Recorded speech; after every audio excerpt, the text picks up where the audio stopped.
All right, party people, what's going on? This is another episode of Pop Talk. This is your man, Professor Nims. We're signing on for the Casual Rand. What up, though? Coach Dave. Earth. And Boston Jared. What up? And we make up the pundits of pugilism, bringing you the most erudite discussion on boxing across the net. So we're going to jump right into our segment for today. This will probably be the last of the kind of Tank Davis, Ryan Garcia news, but we did have something that kind of just hit the news cycle. And this is the news that Ryan Garcia has dropped his trainer, Joe Goosen. So so this would make, in I guess, his last 4 or 5 fights, right? So this would make at least his third trainer, because he was formerly with Reynoso, and I'm not sure of his previous trainer before that. He took on Goosen, and then now he is out there looking for another trainer as he makes the move up into 140 pounds. Now, with this said, I do want to bring in Coach Dave to kind of start off this segment. And so what are your thoughts on this? Do you think that this was a wise decision for Ryan Garcia? And then with that said, give us your thoughts on who would be a good fit for Ryan Garcia, and look in the areas that you would like to see him improve in. Yeah, man. So I'm gonna run this down, man. It's gonna kind of, and I hope I ain't all over the spot, and this is honestly just off the dome with my thoughts and stuff. So answer your first question, yeah, bro, I think it honestly was, a good thing for him to leave Joe Goosen. Not bad about Goosen. I mean, you saw what he did with Corrales, Diego, but that joker just had the heart of a lion. You know what I'm saying? So, I can't say that it was all Joe Goosen or whatever. I think it was a good reason for him to leave, man, because either Ryan was just stubborn in the corner, man, but I saw no true solid plan of what to do to even. And I just, you know what I'm saying? I just didn't. And the little bit that he showed in that second round where he did get dropped, I think Goosen could have built a solid plan, because sometimes you got to change on the instant when you're in that corner, man. You see what I'm saying? Every fight ebbs and flows. You go in there with a plan, but you don't know what that man actually is going to bring. So to that question, yeah, I think it's great. I personally think, man, that Ryan Garcia, honestly, I think he should go to a black trainer.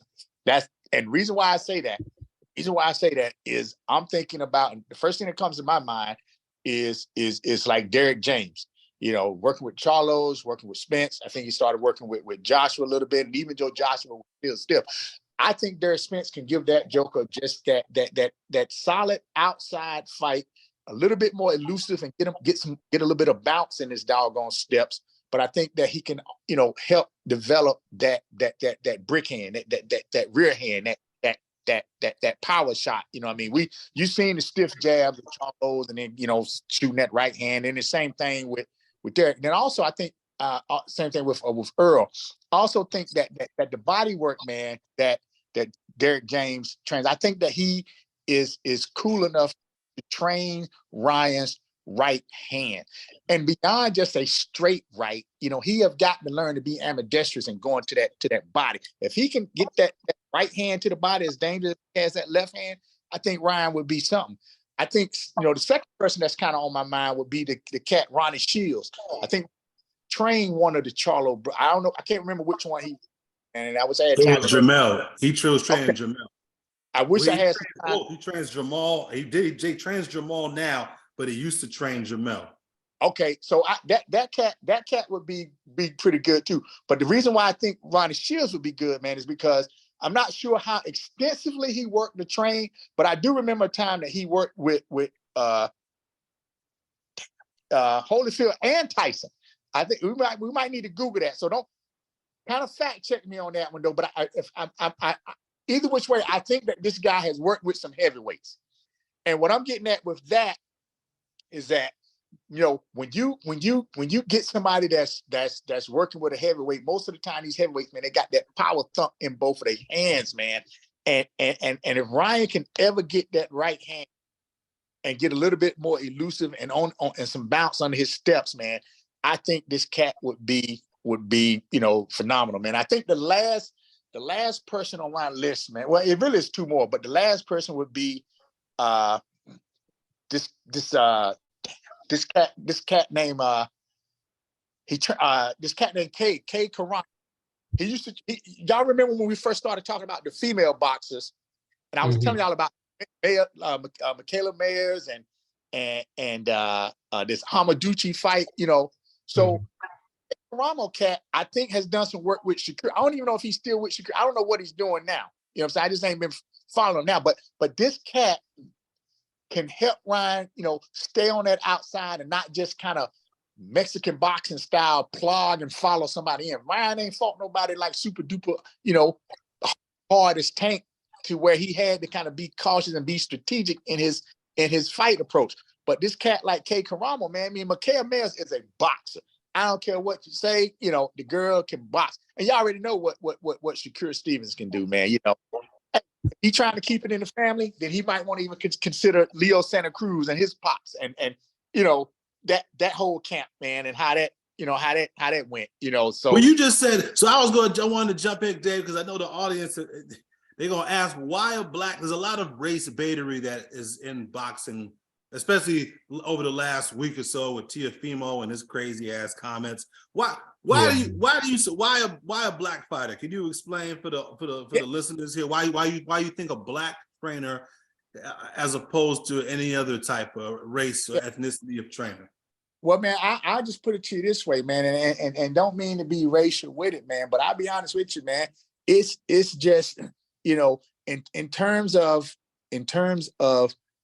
looking at doggone African American trainers, brother, they just tend to be less, and hear me clearly, they tend to be less one-dimensional in their fight and in their approach. They tend to be, those fighters tend to be slick. They tend to be light on their feet.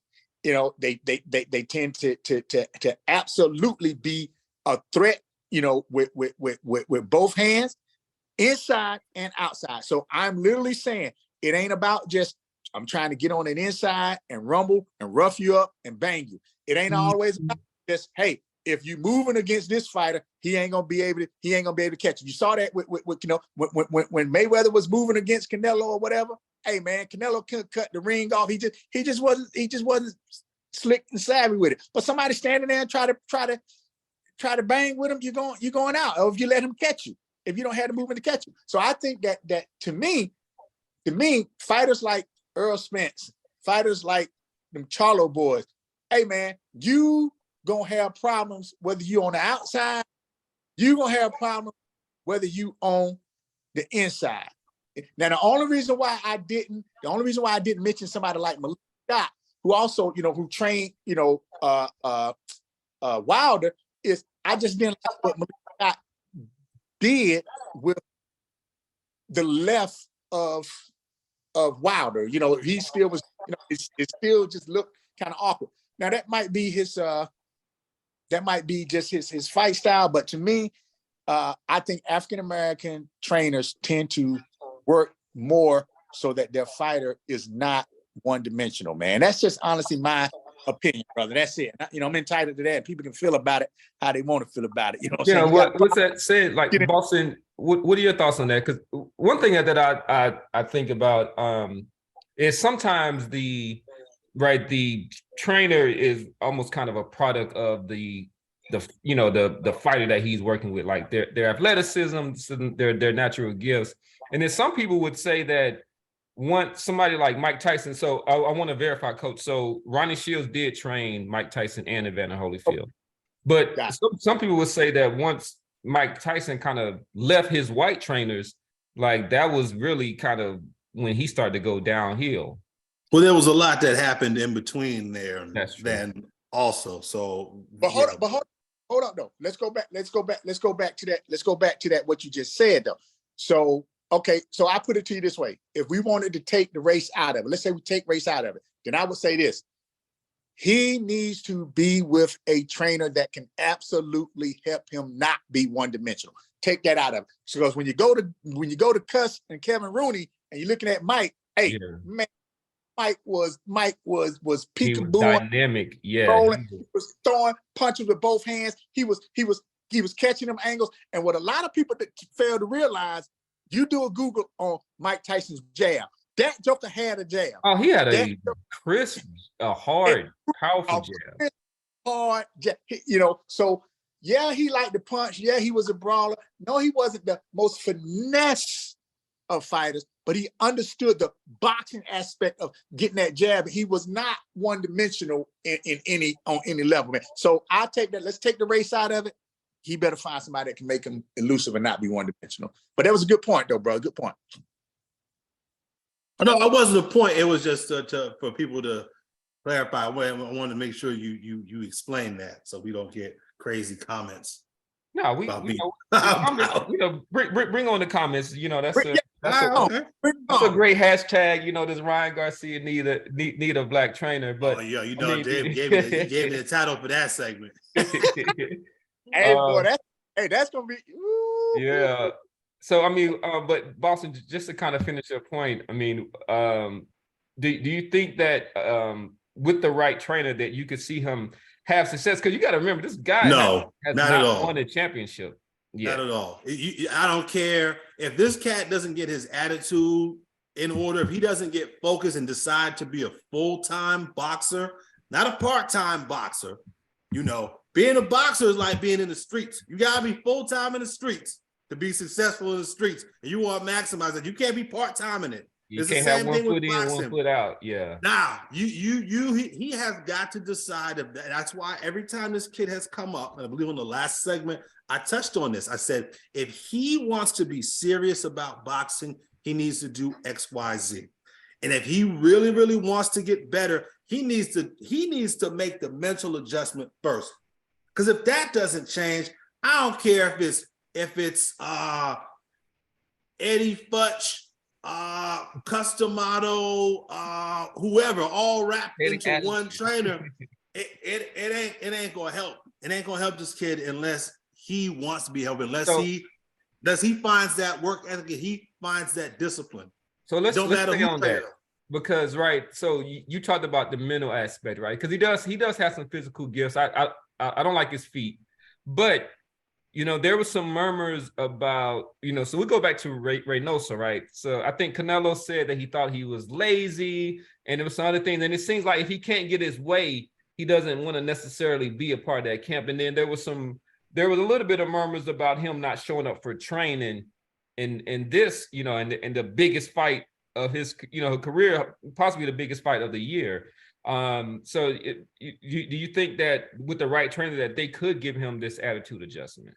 Nah, absolutely not. This kid was making millions of dollars when he was 19, 20 years old.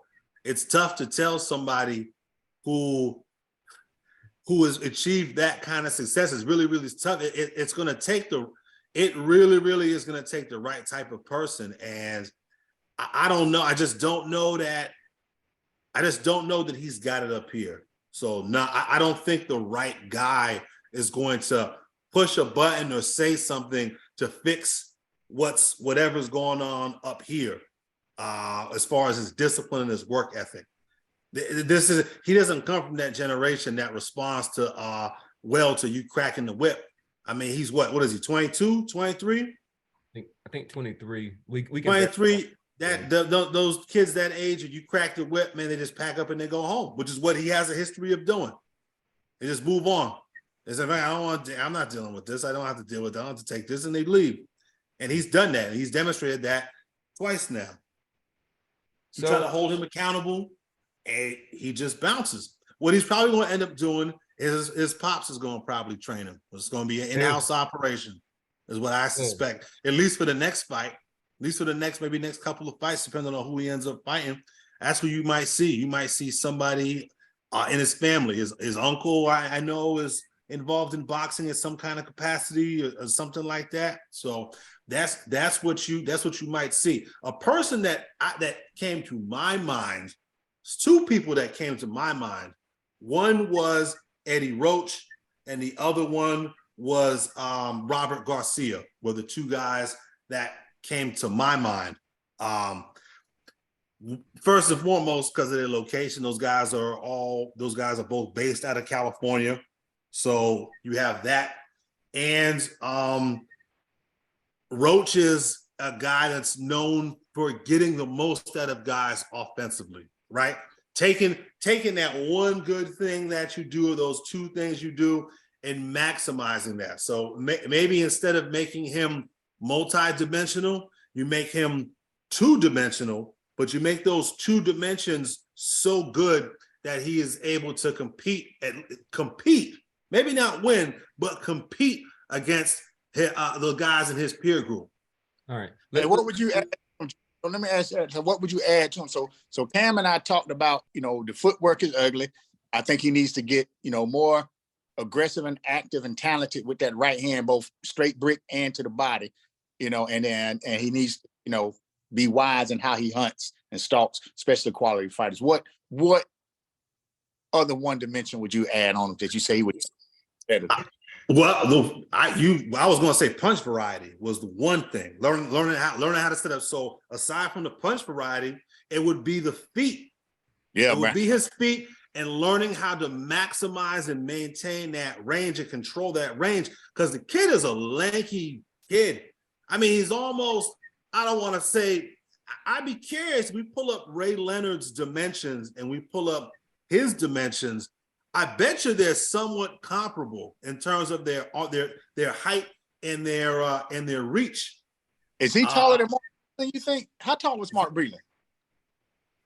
No, Mark Breland's like 6'1". Wasn't he 6 feet tall? What?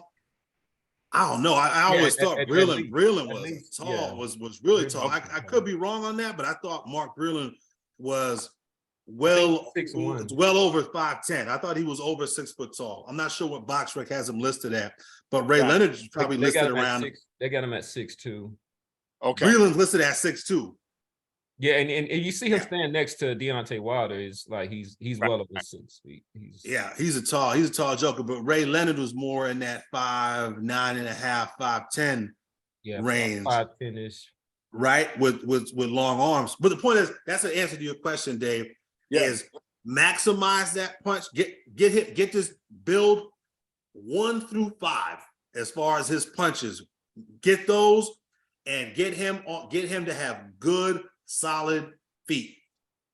And you get that, and that's gonna get him past the middle echelon guys in that division. I don't have boxing scene pulled up right. I don't have the division rankings pulled up right in front of me, but the kid's got enough size, got enough hand speed, and enough natural power. You refine that and you increase just those two things, it's going to put him back into title contention. And if the right guy gets stripped, or if the right guy vacates or moves out of the division, he might be right. He might be able to knock off the 4th or 5th best guy in the division in some sort of vacant fight and get another belt. All right, let's bring the casual Rand into this. So the casual one, why do you think that Ryan Garcia decided to part ways with them? Right. So he got beat, but he got beat by who is arguably the face of boxing, who is a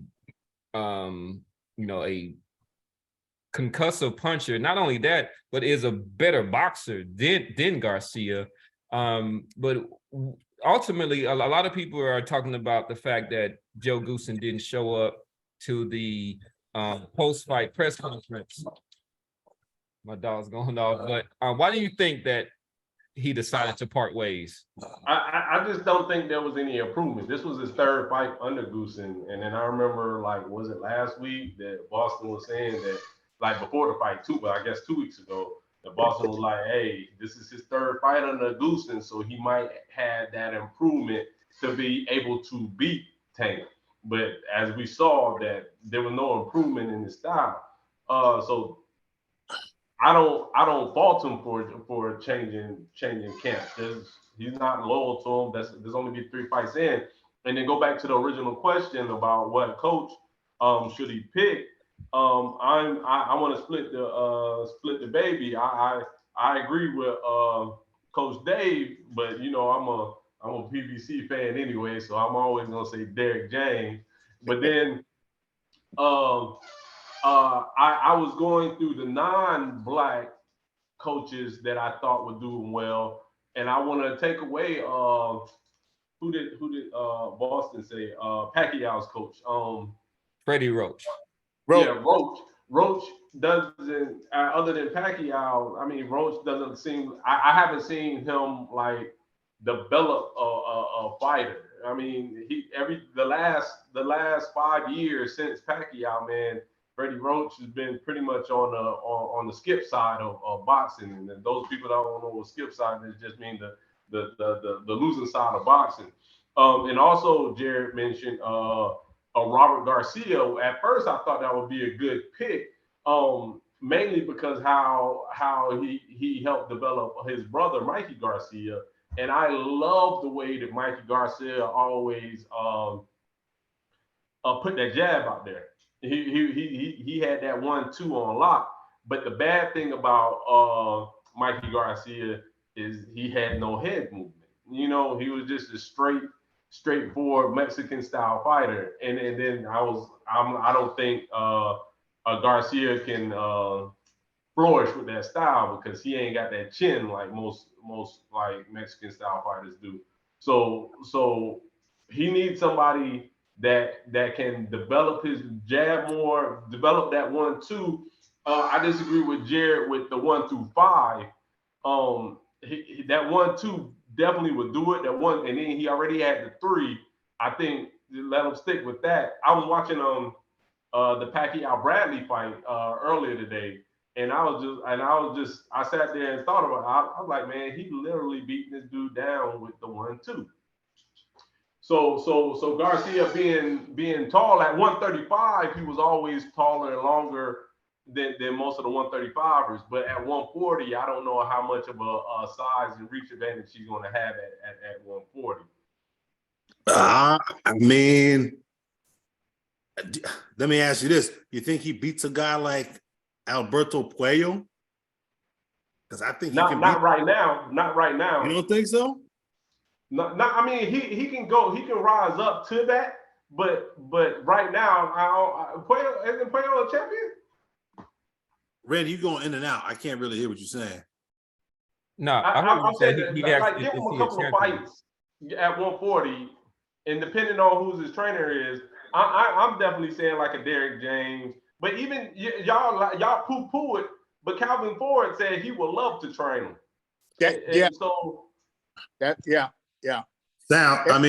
Sounds good. But I just don't. I don't know, bro. I don't know if I see that, man. Y'all said like the trainer would turn him down, but this dude, as long as you can keep him winning, he is definitely like he's not Tank 1A. He might be like a 1B with the cash cow. If you keep him winning, he guaranteed from this level on. And so that's why I wanted to disagree with sort of with Boston. Yes, in the past, he was kind of hard-headed in training and bull-headed, but he was undefeated. But his core identification, if you ask him what he is, he's going to say a boxer. So now he's at the point where he can't bullshit anymore, because if he loses becoming a boxer, that internet stuff isn't going to sustain. Nobody want to follow a loser. So he's at the point now where he's going to have to find a real trainer, sit there and listen to a real trainer, develop and become a boxer, or else he's going to be irrelevant within the next year and a half. Well, that's an interesting observation. See, I always thought that I'm in agreement. I agree with you that to me, he's been using boxing as a stepping stone to propel him into what it is he wants to do next. I always thought that was why he pushed for the Tank fight so early. It wasn't because he really believed he could beat Tank, but because he knew it would boost his profile and raise his cachet which it did. It Even did. even in defeat. I mean, he lost in front of what is being reported as over 1 million people. I mean, that's the largest event we've had in boxing in many, many years. This But largest gate in Vegas. yeah. But if you think that you think he needs in his mind to have continued success in boxing in order to You're gonna eventually have to. transition out. What loser do you know get sponsored by a major corporation? I mean, I know. I know. who are you Well, gonna it's not say? not in boxing, but I mean, Conor McGregor hasn't won a fight in I don't know how long. Conor McGregor has his own brand though. Yeah. Conor McGregor had a lot of that stuff when he was winning. And the difference with Conor McGregor is he got that stuff after he was an established commodity, right? He was a champion and all that shit, right? This kid, but the difference with Ryan is, and this is part of what is holding him back. He's had so much success financially without any kind of major accomplishments in the ring that it's like, and he's said it before, I make more money outside of boxing than I do inside boxing. And I'm like, I don't know if I like how that sounds. But I will argue now he can't say that. After this Tank fight with all the residuals coming in, he should look at it and be like, damn, if I really do box, I will make more money than the you know what I'm saying? So that's why it goes back to my point. He's at a point where he'd be like, look, man, if I focus on this and make this my number one priority, I gain the world. If I slip up and still think that I can do internet or wherever he wants to do, he risks losing it all. So the risk reward factor in this leads to, hey, you need to get your shit together and let's go fight. All right. Oh, go ahead. You want? Yeah, let's go ahead and move on to the next topic here.